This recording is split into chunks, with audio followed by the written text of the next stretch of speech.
ኮች በድጋሚ እንኳን ስላገኘው ደስ ብሎኛል። 46ኛው ዓለም አትሌቲክስ የሀገር አቋራጭ ሻምፒዮና ከውጤት አንፃር ከዝግጅት አንፃር ከአሰልጣኝ እይታ እንዴት አገኘው?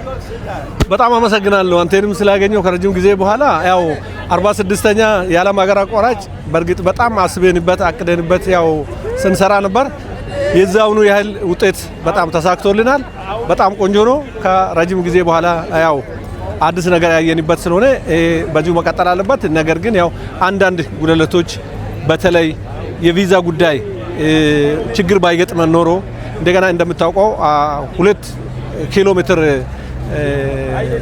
ቲማችንን ከአንድ ሰው በስተቀር እንግዲህ ያው 4ኛ 5ኛ ተጠባባቂ የነበሩት አትሌቶች ነው። በተለይ ወገኔንም 4ኛ ከ3ኛ ነው አሁን እንግዲህ ተሰላፊ ሆነ። ምልኬሳ 4ኛ ነው ወጣ። ነገር ግን ከቲሙ ጋር አልሰራም። 3 ቀን ስቀር ነው የመጨረሻ ቲሙን ከምንሰርዝ ብለ ወደዚህ ያመጣ ነው።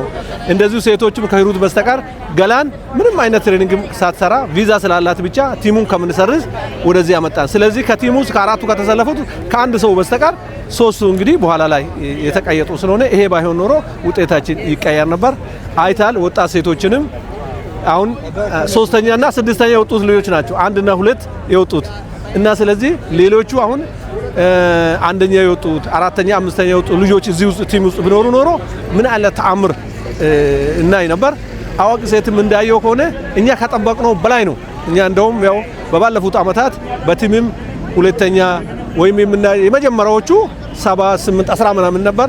ዛሬ እንግዲህ ተከታትሎ 3 4 እንግዲህ 5 እና 7 መውጣት ለኛ ትልቅ ውጤት ነው። አዋቂ ወንዶቹንም እንዳየው ከሆነ በጣም ደስ የሚል ነው። በሪሁን የተቻለውን አድርጓል። 4ኛ 2ኛ 4ኛ 6ኛ እንደዚህ ነው የወጡትና ስለዚህ ለኛ ይሄ በጣም ከፍተኛ ውጤት ነውና በጣም ደስተኛ ነን። ተሳክቶልናል። እኔ በስተመጨረሻ ማስተላለፍ የምፈልገው ልክ እንደምንችል ያየንበት እንችላለን። በቃ ማሸነፍ እንችላለን። አሁን የተመዘገበው ውጤት እንግዲህ ከጎረቤቶቻችን ጋር ነው ብዙ ጊዜ ምሳሌ የምናደርገው። ስለዚህ የተሻለ ነገር ነው ያሳየነውና ስለዚህ ይሄ ቲም ሳይበተን በእንደዚህ አይነት ሁኔታ ከቀጠለ እንችላለን የሚለውን ነገር ዓለምን መቆጣጠር እንችላለን የሚለውን ነገር አስረግጬ መናገር እፈልጋለሁ።